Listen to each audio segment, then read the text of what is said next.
আসসালামু আলাইকুম রহমতুল্লাহ। প্রিয় শিক্ষার্থী বন্ধুরা, is the accounting and arts ক্লাসে তোমাদের স্বাগতম। আজকে আমরা বিবিএ অনার্স সেকেন্ড ইয়ার এবং BBA third year management department এবং বিবিএস পাস কোর্স সেকেন্ড ইয়ারের বাংলাদেশের কর ব্যবস্থা বই নিয়ে আলোচনা করব। বাংলাদেশের কর ব্যবস্থা বইয়ের আজকে আমাদের আলোচনার বিষয় হচ্ছে অংশীদারি ফার্মের কর নির্ধারণ। সাধারণত প্রায় প্রতি বছরই এখান থেকে 10 মার্কসের কোয়েশ্চেন আসতে দেখা যায়। তো তোমরা যদি মনোযোগ দিয়ে এই ক্লাসটি দেখো তাহলে ধরে নাও তুমি পরীক্ষায় 10 মার্কসের অ্যান্সার করতে পারবা। তো এই চ্যাপ্টারের উপর আজকে আমাদের ক্লাস নাম্বার 1। এই 1 নম্বর ক্লাসে আমরা আজকে নিয়ম আলোচনা করব, সাথে এই চ্যাপ্টারটির একটি ম্যাথ আমরা সমাধান করে দেখাবো। তো চলো আমরা ম্যাথটা সমাধান করে আসি। তো যে ম্যাথটি আমরা সমাধান করব সেটা তোমরা অংশীদারি ফার্মের কর নির্ধারণের ক্ষেত্রে আমরা প্রথমে দেখব যে আমাদের করণীয়গুলো কি কি। অনেক সময় আমরা প্রশ্নটাই ধরতে পারি না আসলে আমাদের কি বের করতে বলছে। তো এখন আমি তোমাদের প্রথমেই দেখাবো যে অংশীদারি ফার্মের করণীয়গুলোতে কি কি চাইতে পারে। তো অংশীদারি ফার্মে মূলত আমাদের চাইবে কি, আমাদের চাইবে 1 নম্বর অংশীদারি ফার্মের মোট আয়। ধরো একটা অংশীদারি ফার্ম, তো এই অংশীদারি ফার্মের 3 জন অংশীদার ক খ গ। এখন এই অংশীদারি ফার্ম থেকে যে আয়টা হয় সে আয়টা কত, এটা করযোগ্য আয়টা নির্ণয় করতে চাইতে পারে। 2 নম্বরে অংশীদারি ফার্মের কর দায়, অর্থাৎ এই অংশীদারি ফার্ম যে টাকা ইনকাম করেছে সেই ফার্মের কর দায়টা কত হবে, ওই ফার্মের উপর কত টাকা কর দায় আসবে। 3 নম্বর চাইতে পারে অংশীদারি ফার্মের আয় বন্টন, অর্থাৎ এই অংশীদারি ফার্ম তাদের যে আয়টা হয়েছে সেই আয়টা মালিকদের মধ্যে যে বন্টন করার প্রক্রিয়া, সেই বন্টন প্রক্রিয়ার মাধ্যমে কোন মালিক কত টাকা পেয়েছে সেটা চাইতে পারে অংশীদারি ফার্মের আয় বন্টন হিসাবে।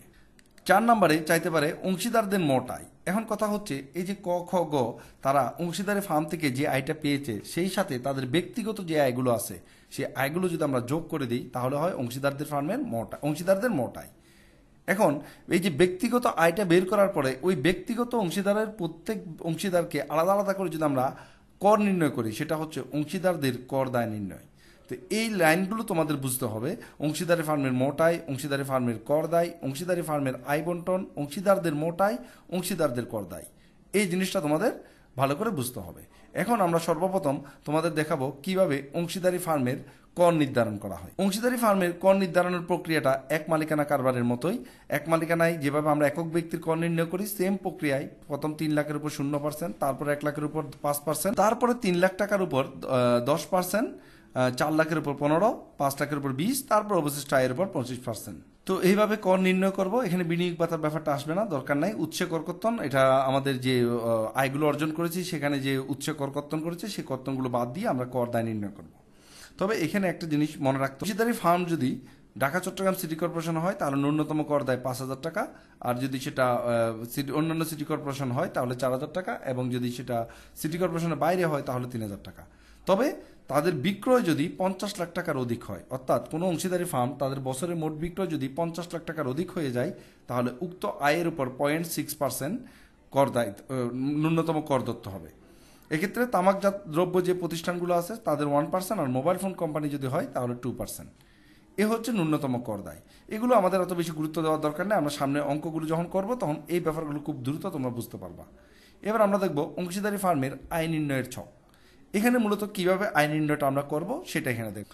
তো এখন এখানে প্রথমে দেখবা লাভ লোকসান অনুযায়ী, লাভ লোকসান হিসাব অনুযায়ী নিট লাভ, অর্থাৎ তোমাদের যে একটা প্রশ্ন দেওয়া থাকবে আমরা এই ক্লাসে একটা ম্যাথ করে দেখাবো, তখন এই জিনিসগুলো তোমরা খুব ভালোভাবে বুঝতে পারবা।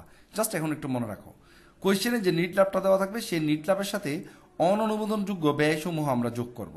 এখন প্রশ্ন হচ্ছে অননুমোদনযোগ্য ব্যয়গুলো কি কি। এখানে মনে রাখবা অংশীদারি ব্যবসা থেকে যে সুবিধাগুলো নেয় সেই সুবিধাগুলো অননুমোদনযোগ্য ব্যয়, যেমন অংশীদারদের বেতন, অংশীদারদের মূলধনের সুদ, কমিশন, ঋণের সুদ, অংশীদারি ফার্ম হতে অন্যান্য পারিশ্রমিক। এখানে একটা মনে রাখবা বাড়ি ভাড়া ব্যতীত, অর্থাৎ বাড়ি ভাড়া যদি নেয় তাহলে ঠিক আছে, কারণ ও যদি এই ফার্মে এই বাড়িটা ভাড়া না দিয়ে অন্য জায়গায় ভাড়া দিত তাহলে তো সে এখান থেকে লাভ পাইতো, তাই না? এই জন্য বাড়ি ভাড়া ব্যতীত অন্য কোনো যদি পারিশ্রমিক নেয় তাহলে সেটা। এবং 30 ধারা অনুযায়ী কারবার বা পেশা খাতের অন্যান্য অনুমোদনযোগ্য ব্যয়সমূহ এবং অননুমোদনযোগ্য ব্যয়সমূহ, অর্থাৎ এছাড়াও আরও কিছু ব্যয় আছে যেগুলো সরকার অনুমোদন করে না 30 ধারা অনুযায়ী, সেই ব্যয়গুলো সমূহ আমরা এখানে যোগ করে দিব। যোগ করার পরে এখানে আমরা আবার যোগ করব যে এমন কোনো আয় যেটা আমাদের লিখতে বাদ পড়ে গিয়েছে, ভুলে আমরা লিখিনি, এই আয়গুলো এখানে আমরা যোগ করব। আর এমন কোনো ব্যয় যেটা আমাদের আসলে অনুমোদনযোগ্য ছিল বাট এটা আমরা লিখতে পারি নাই বা আমরা বাদ দিয়েছি, লিখি নাই, সেই ব্যয়গুলো আমরা এখানে বাদ দিয়ে দিব। এরপর আমাদের চলে আসবে এখানে মোট আয়। এবার এখান থেকে আমরা বাদ দিব কি, এখান থেকে আমরা বাদ দিব অকারবাড়ি আয়সমূহ, এখান থেকে আমরা বাদ দিব অকারবাড়ি আয়সমূহ। এই অকারবাড়ি আয় কি? এই বিজনেস বা অংশীদারি বিজনেস তার ব্যবসা রিলেটেড আয় ব্যতীত অন্য সোর্স থেকে যে আয়গুলো পেয়েছে সেগুলো মূলত অকারবাড়ি আয়। এই অকারবাড়ি আয়গুলো এখানে আমাদের বাদ দিতে হবে। সেগুলো কি হতে পারে, যেমন সিকিউরিটি খাতে সুদ, গৃহ সম্পত্তি খাতে আয়, কৃষি আয়, মূলধনী লাভ খাতে আয়, অন্যান্য উৎস খাতে আয়, এই ধরনের আয়গুলো আমরা এখানে বাদ দিব। এরপর এই যে অকারবাড়ি আয়গুলো বাদ দেওয়ার পর আমাদের একটা লাইন আসবে কারবারি আয়সমূহ, অর্থাৎ কারবারি আয়। এবার এই কারবারি আয় বের করার পর আবার যে অকারবারি আয়গুলো তুমি বাদ দিয়েছো সেই অকারবারি আয়গুলো এখানে আবার যোগ করব। এখন অনেকের প্রশ্ন হতে পারে, স্যার আমরা যদি বাদই দিলাম তাহলে আবার যোগ করব কেন? কারণ তুমি বাদ দিয়েছো কারবারি আয় নির্ণয় করার জন্য। কারবারি আয় নির্ণয় করার পর তুমি যখন আবার অকারবারি আয়গুলো যোগ করে দিবা তখন এটা হয়ে যাবে ফার্মের মোট আয়। তো তুমি যখন বাদ দিবা তোমার কোয়েশ্চেনে যা থাকবে তুমি তাই বাদ দিবা, বাট যখন যোগ করবা তখন নিয়ম অনুযায়ী যোগ করতে হবে। যেমন কৃষি খাতের আয়, সেখান থেকে আমরা 60% উৎপাদন খরচ বাদ দিব। গৃহ সম্পত্তি খাতের আয় যদি দেওয়া থাকে সেখান থেকে আমরা মেরামত রক্ষণাবেক্ষণ বাদ দিব। তারপর লভ্যাংশ যদি দেওয়া থাকে সেটাকে আমরা 90 দিয়ে ভাগ 100 দিয়ে গুণ করে মোটাঙ্কিত করে 50,000 টাকা অকরদার্য ধরবো। অর্থাৎ তুমি যখন যোগ করতে যাবা তখন ওর যে ইন্ডিভিজুয়াল ল আছে সেই লকে ফলো করে তোমার যোগ করতে হবে, তাহলে আমরা ফার্মের মোটাই পেয়ে যাব। এরপর আমরা ফার্মের করদাটা তো আলোচনা হয়ে গেছে আগেই। এবার আমরা বের করব ফার্মের আয় বন্টন। এবার কি করব, এখানে অংশীদারি ফার্ম থেকে অংশীদাররা এই পর্যন্ত যত টাকা নিয়েছে, মূলধনের সুদ, বেতন, কমিশন, অন্যান্য পারিশ্রমিক বাবদ যত টাকা নিয়েছে ওই টাকাগুলো মোট আয় থেকে বাদ দিয়ে বাকি যে টাকাটা থাকবে ওই টাকাটা আমরা অংশীদারদের যে বন্টন অনুপাত সেই অনুপাতে এখানে বন্টন করে দিব। তাহলে অংশীদারদের ফার্মের আয় বন্টনটা শেষ হয়ে যাবে। এবার আয় বন্টন শেষ করার পর এবার আমরা অংশীদারদের মোট আয় নির্ণয় করব। এখন অংশীদারদের মোট আয় কীভাবে, ওই যে ফার্মের আয় বন্টন শেষ করার পর ওইখান থেকে তার ব্যক্তিগত আয়গুলো যোগ করে দিলে অংশীদারদের আয় বন্টনটা হয়ে যাবে। আমরা এই চ্যাপ্টারের উপর ধারাবাহিক 2-3টা ক্লাস নিব, সেই ক্লাসগুলোতে আমরা এই ম্যাথগুলো তোমাদের করে দেখাবো। এই ম্যাথ নিয়ে যদি তোমাদের আরও বেশি জানতে হয় তোমাদের প্রত্যেকটা বইয়েরই সামনে কিছু রুলস বলা আছে, ওগুলো পড়লেই হয়ে যাবে। তো আমরা আজকে মূলত দেখাচ্ছি কিভাবে শর্টকাটে এই কোয়েশ্চেনটা অ্যান্সার করতে পারবা। এখান থেকে 3-4টা ম্যাথ সলভ করলে একটা ম্যাথ তুমি কমন পেয়ে যাবে ইনশাল্লাহ। তো আজকে আমরা একটা ম্যাথ সমাধান করব, যে ম্যাথটা 2012 সালে এবং 15 সালে আসছিল। মূলত এই ম্যাথটাই বুঝলে তোমরা খুব সহজেই অংশীদারি ফার্মের অঙ্কগুলো করতে পারবা। নাবিদ নাকিব ভাই ভাই কোম্পানির 2জন অংশীদার, তাদের মুনাফা বন্টনের অনুপাত সমান। উক্ত ফার্মে 2022 সালের 30 জুন তারিখে লাভ লোকসান হিসাব নিচে দেওয়া হলো। এখানে দেখো তারা কিছু আয় দিয়ে দিয়েছে, আয়ের মধ্যে বেতন আছে, ভাড়া আছে, এটা একটা ভাড়া এখানে বলা আছে। তো এখানে 2টা ভাড়া আছে, তাহলে এটা একটা অন্য খরচ হতে পারে, সামথিং কিছু একটা হবে। আচ্ছা যাই হোক, আমরা ভাড়া হিসেবে দেখে নেই যেহেতু এটা কোয়েশ্চেন আসছে এইভাবে। বিজ্ঞাপন আছে, সাধারণ খরচ আছে, বিক্রয় আছে, কুরিন সঞ্চিতি আছে, কুরিন আছে, মূলধনের সুদ, বেতন, নাকিবের কমিশন এগুলো দেওয়া আছে। আর এখানে দেখো মোট লাভ, এটা হচ্ছে কারবারি আয়। বাণিজ্যিক সিকিউরিটির সুদ, এটা অকারবারি আয়। ব্যাংক সুদ, এটা অকারবারি আয়। লভ্যাংশ, এটা অকারবারি আয়। গৃহ সম্পত্তি খাতে আয়, এটাও অকারবারি আয়। তাহলে এখানে অকারবারি আয় পেলাম 4টা। নিচে আমাদের ফার্মের মোট বিক্রয় দেওয়া আছে কত, 1,25,00,000 টাকা। আমরা জানি ফার্মের বিক্রয় যদি 50 লাখ টাকার বেশি হয়, ফার্মের বিক্রয় যদি 50 লাখ টাকার বেশি হয় তাহলে 6.6% ন্যূনতম কর ধরতে হবে। আমাদের চাইছে কি, আমাদের চাইছে উক্ত তথ্য হতে ফার্মের মোট আয় এবং কর দায় নির্ণয় করো। এই যে আমাদের উপরে ইনফরমেশনগুলো, এখান থেকে ফার্মের মোট আয় এবং কর দায় নির্ণয় করতে হবে। তো চলো আমরা এখন দেখে আসি ফার্মের মোট আয় এবং কর দায় এই ইনফরমেশনের উপর ভিত্তি করে আমরা কিভাবে করব। তো প্রথম কাজ কি বলতো, প্রথম কাজ আমি তোমাদের বলছিলাম যে আমাদের নিট লাভ দিয়ে অঙ্ক শুরু করতে হবে। আমরা অঙ্কটা শুরু করবো নিট লাভ। এই নিট লাভের সাথে অকারবারে আয়গুলো আমরা যোগ করব। আর এই অকারবারে আয়গুলো কি কি, অকারবারে আয়গুলোর মধ্যে হচ্ছে অংশীদারদের বেতন, কমিশন, অর্থাৎ অংশীদার রিলেটেড ভাড়া ব্যতীত বাকি সব আয়, বাকি সব ব্যয়। তাহলে এখান থেকে আমরা অংশীদারদের মূলধনের সুদ, এটা অকারবারি এটা অননুমোদনযোগ্য ব্যয়। বেতন, এটা অননুমোদনযোগ্য ব্যয়। নাকিবের কমিশন, এটাও অননুমোদনযোগ্য ব্যয়। আরেকটা আছে এখানে কুরিন সঞ্চিতি, এই কুরিন সঞ্চিতিটাও অননুমোদনযোগ্য ব্যয়।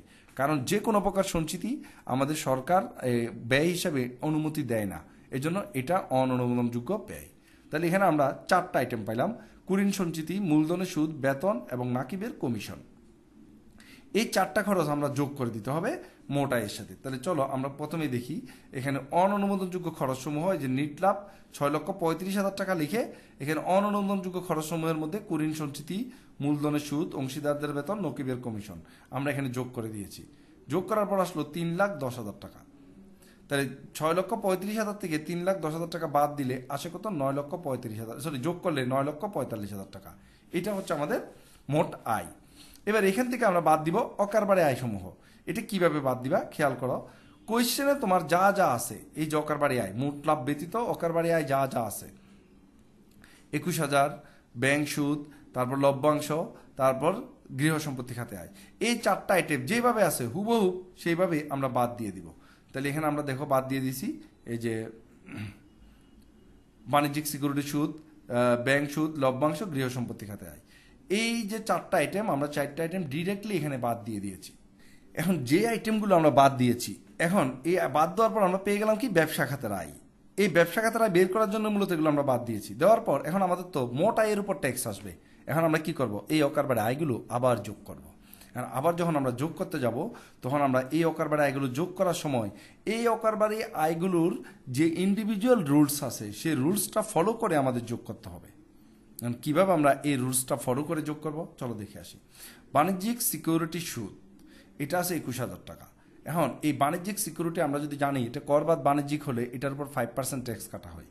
তো এখন এটাকে 95 দিয়ে ভাগ 100 দিয়ে গুণ করে আমরা এটাকে মোট ধরতে নিট থেকে মোট করতে পারি। আবার যদি আমরা ধরে নেই যে না মোট পেয়েছি আমি 21,000 টাকা, তাহলে তুমি সরাসরি 21,000 টাকা দিয়ে দিবা। এখানে তারা বাণিজ্যিক সিকিউরিটিটাকে মোট ধরে 21,000 টাকা দিয়ে দিয়েছে, সরাসরি 21,000 দিয়েছে এটাকে মোট ধরে। যদি এটাকে নিট ধরতো তাহলে এটাকে আমরা 95 দিয়ে ভাগ 100 দিয়ে গুণ করে এখানে লিখতাম। এবার ব্যাংক জমার সুদ 9,000 টাকা, এটাকে 90 দিয়ে ভাগ 100 দিয়ে গুণ বা 9 দিয়ে ভাগ 10 দিয়ে গুণ করবা, করে মোটাঙ্কিত করবা। আগের ক্লাসগুলো যারা করেছো তারা এগুলো পারো, নতুন দেখলে এটা আসলে বুঝবা না, কারণ যেহেতু আমরা এই কনসেপ্টগুলো অনেক কিছুই আগে করে আসছি। তো 90 দিয়ে ভাগ 100 দিয়ে গুণ করে এটাকে মোটাঙ্কিত করছে, তার মানে কি এই ব্যাংক জমা সুদটাকে ধরা হয়েছে নিট সুদ। লভ্যাংশ 45,000 টাকা, তো লভ্যাংশকেও এখানে 90 দিয়ে ভাগ 100 দিয়ে গুণ করে মোটাঙ্কিত করছে 50,000 টাকা। আর আমরা জানি যে যদি লভ্যাংশ কোনো পাবলিক লিমিটেড কোম্পানি থেকে পেয়ে থাকি 50,000 টাকা অকরদার্য, মিউচুয়াল ফান্ড থেকে পেলে 25,000, আর যদি প্রাইভেট কোম্পানি থেকে পাই কোনো অকরদার্য না। তা আমরা ধরে নিচ্ছি এটা পাবলিক লিমিটেড থেকে পেয়েছি, তাই এখানে আমরা এখানে অকরদার্য করে দিয়েছি 50,000 টাকা, এখানে কোনো টাকাই লিখলাম না। এরপর আছে কি গৃহ সম্পত্তি খাতে আয়। এই গৃহ সম্পত্তি খাতের আয়ের পাশে তারা কিন্তু একটা কথা বলে দিয়েছিল আমাদের নিট, এই যে দেখছো নিট বলে দিয়েছিল। তো নিট বলে দেওয়াতে এখানে আমরা সরাসরি গৃহ সম্পত্তি খাতের আয়টাকে এখানে 60,000 লিখে দিয়েছি। যদি এই নিট শব্দটা না থাকতো আমরা এটাকে মোট ধরে 4 ভাগের 1 ভাগ মেরামত রক্ষণাবেক্ষণ বাদ দিতাম। আবারও বলতেছি, নিট শব্দটা না থাকলে আমরা ধরে নিতাম এটা মোট গৃহ সম্পত্তি খাতে আয়, তখন আমরা মেরামত রক্ষণাবেক্ষণ 4 ভাগের 1 ভাগ বাদ দিয়ে লিখতাম। আশা করি তোমরা এই ব্যাপারগুলো বুঝতে পারবা। তো এখন এই যে আমরা কনফিউশনগুলো এখানে তৈরি করলাম যে মোট এবং নিট, এগুলো কিন্তু তুমি লিখে দিতে হবে যে এইটাকে আমরা বাণিজ্যিক সিকিউরিটিটাকে মোট ধরেছি, ব্যাংক জমা সুদকে নিট ধরেছি, লভ্যাংশকে আমরা পাবলিক লিমিটেড কোম্পানি থেকে প্রাপ্ত লভ্যাংশ ধরেছি, এই টাকাটা আমরা লিখে দিয়ে 50,000 টাকা অকরদার্য করেছি, এটা আমরা লিখে দিব। তারপর গৃহ সম্পত্তি খাত যেহেতু নিট বলা আছে সেজন্য মেরামত রক্ষণাবেক্ষণ বাদ দিইনি, এটাও আমরা লিখে দিব। তাহলে আমাদের মোট লাভ আসতো বা এই ব্যবসা খাত থেকে অংশীদারি কারবার থেকে মোট লাভ আসতো 9,01,000 টাকা। আমাদের চাইছিল কি, আমাদের কোয়েশ্চেনে চাইছে উপরোক্ত তথ্য হতে ফার্মের মোট আয় নির্ণয় করা এবং কর দায় নির্ণয় করা। তো আমরা মোট আয় নির্ণয় করে ফেলছি, আমাদের একটা কাজ শেষ। এবার আমরা চলে যাব কর দায় নির্ণয়ে। তো চলো আমরা কর দায় নির্ণয়ে যাই। কর দায় নির্ণয়ে আমাদের আয় ছিল কত, আমাদের আয় ছিল 9,01,000 টাকা। এই 9,01,000 টাকার উপর আমরা সাধারণ হারে যেভাবে আমরা এক মালিকানায় কর ধরি সেম নিয়ম আমরা কর ধরবো। প্রথম 3 লাখের উপর 0%, পরে 1 লাখের উপর 5, এরপর 3 লাখের উপর 10, আর বাকি যে অবশিষ্ট থাকে 2,01,000 সেটার উপর 15% ধরলে মোট আয় কর আসে 65,150 টাকা। এখানে দাগটা হবে না, এই যে 30,000-এর নিচে দাগটা হবে না, মোট আয় আসে 65,150 টাকা। অনেকে প্রশ্ন করতে পারো স্যার এইটা কিভাবে বের করলাম, এটার জন্য আমাদের শুরু থেকে ক্লাসগুলো দেখতে হবে। আবারও বলতেছি, এক মালিকানা কারবার মানে সরি একক ব্যক্তির কর নির্ণয় যারা বুঝবা না তারা এই চ্যাপ্টারটা দেখাটা একটু কষ্ট তাদের জন্য, কারণ ওইখান থেকে অনেক কনসেপ্ট শেয়ার করে আমি ক্লাসটাকে ছোট করে নিয়েছি। তো ওইগুলো শেষ করে ধারাবাহিকভাবে এই ক্লাসগুলো দেখবা। তো আমরা তো কর নির্ণয় করে ফেললাম, যেহেতু এখানে আমাদের কোয়েশ্চেনে বিক্রয় দেওয়া ছিল, আমাদের কোয়েশ্চেনে কি ছিল এই যে বিক্রয় 1,25,00,000 টাকা দেওয়া ছিল, তাহলে আমাদের এখানে ন্যূনতম কর দায় নির্ণয় করতে হবে, ন্যূনতম কর দায় নির্ণয় করতে হবে। তো এখন আমরা এখানে ন্যূনতম কর দায় নির্ণয় করব। তাহলে দেখো একটু ন্যূনতম কর দায় কিভাবে নির্ণয় করবো। ন্যূনতম কর দায় নির্ণয় করতে হবে ফার্মের মোট প্রাপ্তির উপর, লভ্যাংশ ব্যতীত মোট প্রাপ্তির উপর। এখন তারা এই ফার্মের মোট প্রাপ্তি কত আমরা একটু দেখে আসি।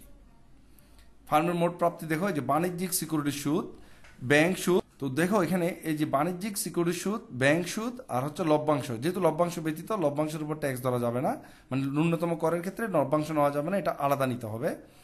আর গৃহ সম্পত্তি খাতে আয়, এই টাকাগুলোর সাথে আর এই 1,25,00,000 টাকা এটা কিন্তু আমরা যোগ করব। এই 1,25,91,000 টাকা, দেখছো এই যে মোট আয়টা আমরা কি করলাম, এখানে প্রাপ্তিটা যোগ করলাম। এবার লভ্যাংশটা যেহেতু আমরা বাইরে রেখেছি, আমরা যখন 0.6% ধরবো, এই প্রাপ্তির উপর 0.6%, আর লভ্যাংশের উপর আলাদা করে 0.6% হবে, এটা 0.06% না, এটা এখানে 0.6% হবে। তো যেহেতু লভ্যাংশের উপর 50,000 থেকে আমরা এখানে 50,000 বাদ দিয়ে আর 0.6% করলাম, এখানে 0। তাহলে টোটাল আমাদের ন্যূনতম কর আসছে 75,546 টাকা। এখন দেখো তো আমরা নিয়মিত যে কর আয় নির্ণয় করেছি, কর দায় নির্ণয় করেছিলাম, এখানে আসছিল কত, 65,150 টাকা। আর ন্যূনতম করের নিয়মে কর আসছে 75,546 টাকা। এই দুইটার মধ্যে যেটা বড় সেটাই আমরা কর দায় হিসাবে নির্ণয় করব। এই যে সাধারণ হারে আরোপিত কর হচ্ছে 65,150, ন্যূনতম কর 75,546, দুইটার মধ্যে বড় কোনটা, 75,546 টাকা। এখান থেকে এবার আমরা উচ্চ কর কর্তন বাদ দিতে হবে। তো আমরা জানি বাণিজ্যিক সিকিউরিটির উপর কর কাটে কত, 5%। এই 5% আসে হচ্ছে তোমার, যেহেতু এটা মোট ধরেছি ডিরেক্ট পার্সেন্ট করবা 1,050 টাকা। ব্যাংক জমার সুদের উপর যে মোট টাকা ছিল 10,000, এটার উপর 10% 1,000 টাকা, আর লভ্যাংশের উপর 50,000-এর উপর 10% 5,000 টাকা। অথবা তোমরা নিট এবং মোটের ডিফারেন্সটা করলেই হয়ে যাবে। অর্থাৎ এখান থেকে যে আমরা নিট মোট যেটা বের করছিলাম, এই যে এখানে আমরা 10,000 টাকা লিখেছি, আমাদের এখানে ব্যাংক জমা সুদ ছিল 9,000 টাকা। তো টোটাল 10,000 থেকে যদি আমরা 9,000 টাকা বাদ দিই, তাহলে 1,000 টাকা ন্যূনতম উচ্চ কর কর্তন থাকে। এখানে 50,000 টাকা থেকে আমরা 45,000 টাকা বাদ দিলে 5,000 টাকা থাকে। আর বাণিজ্যিক সিকিউরিটি সুদকে যদি আমরা মোট ধরেছি, এটার উপর 5% করলে তোমরা ট্যাক্সটা পেয়ে যাও। এবার এই যে মোট কর থেকে আমরা যদি উৎসস্থলের করটা বাদ দিই, মোট কর থেকে উৎসস্থলের করটা যদি আমরা বাদ দিই, তাহলে এখানে আমরা নিট কর দায় পেয়েছি। নিট কর দায় 68,496 টাকা। নিট কর দায় 68,496 টাকা। তো আমাদের ফার্মের কর দায়। তো আশা করি তোমরা এই ম্যাথটা বুঝতে পারছো। ধন্যবাদ সবাইকে আমাদের সাথে থাকার জন্য এবং আমাদের ক্লাসটি দেখার জন্য।